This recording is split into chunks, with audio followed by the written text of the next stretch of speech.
Mondstadt's active storytelling is strange compared to the other nations, where instead of introducing a concept then explaining it extensively as a pivotal focus of world quests, Mondstadt's lore is the introduction of characters and concepts that bleed into the endgame and just linger for a very long time.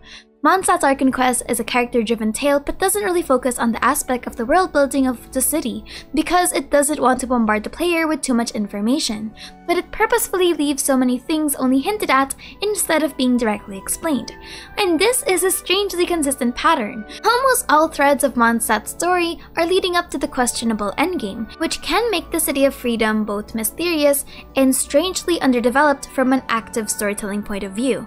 While other nations get their share of exposition delivered by other characters, Mondstadt gets vague introductions that only ask more questions and plant bigger seeds of doubt.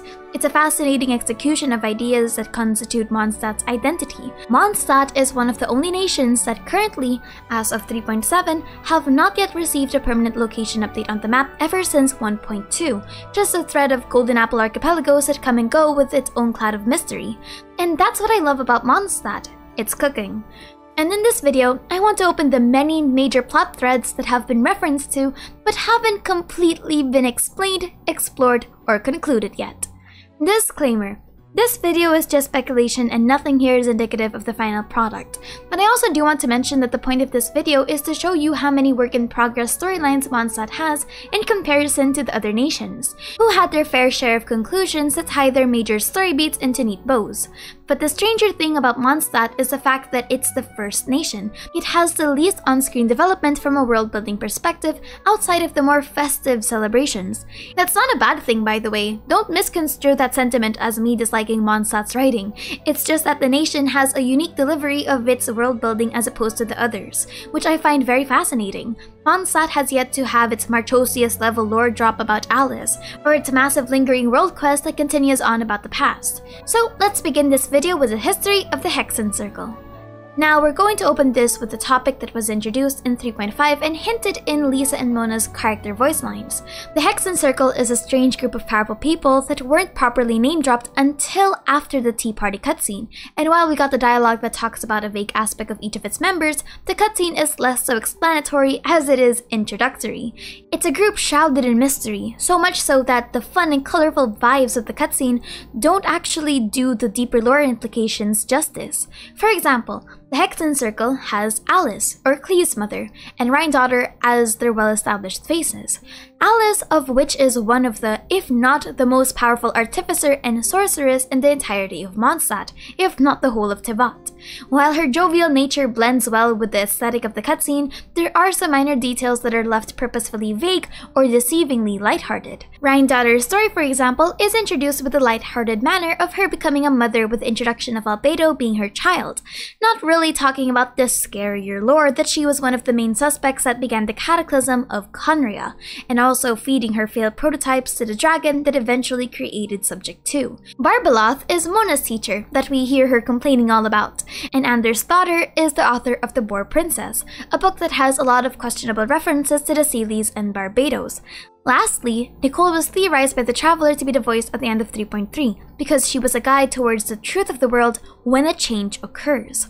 There's so much mystery shrouding the members of the Hexen Circle, with some of them even bleeding into the questions of whether or not they're ascenders or descenders. So I'm really excited to see how Genshin develops these witches, considering they used to have a quarrel with Barbados until he said that they should come to peace.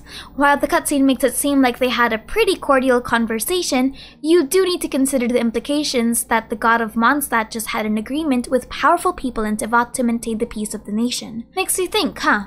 The story of the Primordial Human Project. If you didn't play Genshin Impact in 2.3, you would miss the fascinating confirmation of Albedo's inhumanity. 2.3 opens us to the lingering lore of Albedo's past and Rhine-daughter's existence prior to the Cataclysm. It introduces us to a new NPC known as Subject 2, or unofficially dubbed as the Primordial Albedo. Subject 2 was a failed prototype of Rhine-daughter's project to create life from the inorganic, and he was the result of the Primordial Human Project. However, due to unfortunate circumstances, he was unable to meet Rhine-daughter's expectations and was cast aside into the belly of the dragon. However, many years after that incident, whether it was because of Durin's black blood or the strange energies of Dragonspine, Primordial Albedo eventually returned. However, when he returned from Dragonspine, he saw that the real Albedo was able to enjoy the human experience despite his origin. Jealous of this development, he created a meticulous plan to create another fake Albedo to draw out the real one, thinking that if Albedo took out the fake third Albedo, then he would have his guard down, in which Subject 2 would kill the real Albedo and replace him entirely when he least expected. Take his name, clothing, sword, friends, and identity. The stranger thing about the story quest was that the ending of Subject 2's fate is unknown and up to theories. In the event, we see that Joel, a boy who was previously in the foot of Dragonspine waiting for his father to return, eventually becomes reunited with him, but his father mysteriously has amnesia and is unable to recall events in the past. Coincidentally, prior to those events, Joel was attacked by the fake Albedo that Subject 2 created, so the theory goes that Subject 2 is still out there, but he posed as Joel's father to experience becoming a human. Or he didn't, and his story is still brewing in the background to be something even more nefarious. Who knows, really? Probably not Hoyoverse, because we're moving on to 4.0 and we've yet to see a single line of dialogue ever returning to this. But hopefully we get more about this when we eventually meet Rhine-Daughter, right? But I do want to see what Subject 2 is up to. Ah, Genshin's love for the vague and unknown. Estheroth is an enigmatic presence in the lore of Genshin as she continues to appear as a focal point in the salvation of Tevat. The reason she's on this list is because Estheroth's second connection, and her first in the entirety of the lore, when she was still known as the God of Time, was in the Thousand Winds Temple and the Sacrificial series. She used to co-rule Mondstadt alongside Venti, hence the quote about the wind and the seeds of time. Venti is also known in his character's stories as a thread of the Thousand Winds, a moniker that connects well with Estheroth's own notation of being the Thousand Winds itself, according to the people of Enkanomiya. But the stranger thing about it is her sudden disappearance, something that lore theorists have actually debated over for years. Some speculated that she disappeared far before that, which explains why she has a lost history. Some speculate though that she's still alive and well, but just delegated the ruling of Mondstadt to Venti instead. Regardless, Estheroth's connection to both Mondstadt and Inazuma, and her power over time, make her a formidable character in the lore. Varka and the Expedition. One of the more active storylines that's happening completely off-screen is the expedition that senior members of the Knights of Favonius are currently undergoing.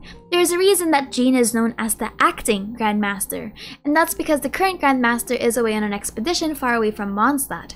Furthermore, Seamus Pegg left with him, according to Barbara, and what makes this more curious is that Seamus is from the Church of Favonius, not necessarily a knight, and is one of the more important political figures as he's a cardinal. According to Godwin, Varka left and took 80% of the knights with him. Where the actual expedition is taking place though is unknown, or why the expedition is occurring, but we know that Liyue Harbor was one of the places that were visited by them, and honestly, we also see the consequences of this expedition on the remaining members of the Knights of Favonius. The cavalry, for example, are mostly with Varka with the prime exception of Kaya, and it was during the Vatui's slow threats on Mondstadt alongside Dvalin's terror that the nation's lack of manpower really showed. Diluc also says that while he understands the Grandmaster's disposition, he can't make sense of his actions. Jean also says that at some point, Mika was on the front line of the expedition team. It's also through Mika's character story that we learn more about what actually happens with the expedition. They enter various dangerous and restricted areas, some of which have unnameable wandering creatures that could become a nightmare for any knight unfortunate enough to stray away. So while it was never directly referenced, this expedition could be Varka's repetition of a previous Grandmaster's expedition to the Abyss. 500 years ago, Arundolin, Rostam, and the previous Knights of Favonius traveled to Conria during the Cataclysm, and I wonder what their true purpose is for trying to redo that expedition 500 years ago, if that really is the motivation. Venti Character Story Quest Part 2. Venti's Character Story Quest Part 2 is one of the most awaited pieces of potential lore drops in the entirety of Genshin. Not only because it's Venti, an Archon at least, and an associate of one of the shades known as Estheroth at most, but also because he is the only currently released Archon to have no Character Story Quest Part 2, despite being a present spectator-like character in the events prior, and being the first ever limited 5-star of Genshin Impact. Venti's characterization as a trickster contradicts his good-hearted nature towards the traveler, so it's no wonder that people are curious what he could possibly know about the Cataclysm and everything from 500 years ago. Though, because I don't personally have any theories on what his story quest part 2 could be about, feel free to comment your thoughts and answers to this question. If Venti had a story quest part 2, what ancient Mondstadt or topic would you like him to discuss? The inverted statue. I was tempted to remove this one, but I realized that if I wanted to talk about it at all, I feel like this is the time. May I remind you that we never got confirmation that the inverted statue was ever removed from the ruins? The Traveler references it in the Arcane Quest Caribert, but there is no direct confirmation that the inverted statue of Venti was ever dealt with. It's very much possible that the Fade to Black just means that the Traveler left. And that's kind of spooky considering that this is supposed to be an important component to the Abyss Order's plan of creating a mechanized version of Vassaliel. Kind of like what the Thora did for Scaramouche. I hope that someone took it down off screen though. I hope Dainsleif had half a mind to dismantle that thing. Dorman Port. Now, if we're talking about potential permanent locations added to Mondstadt, Dorman Port is a name that you've probably been hearing about. It's a port that's described to be too far from the nameless island to try reaching the place by boat, and it's home to several trading routes that require constant reconnaissance by Eula because it's a good distance away from the main city. Dorman Port is where massive shipments come and go, which would explain another great sector of Mondstadt's economy.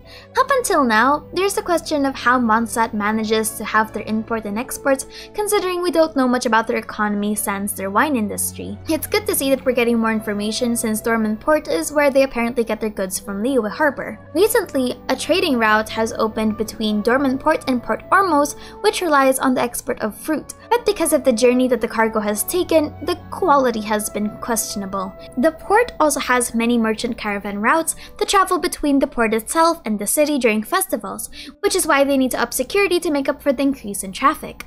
It's a location that's been mentioned multiple times despite not being on the map, so it's only a matter of time until Mondstadt expands towards the north and hopefully we see the port.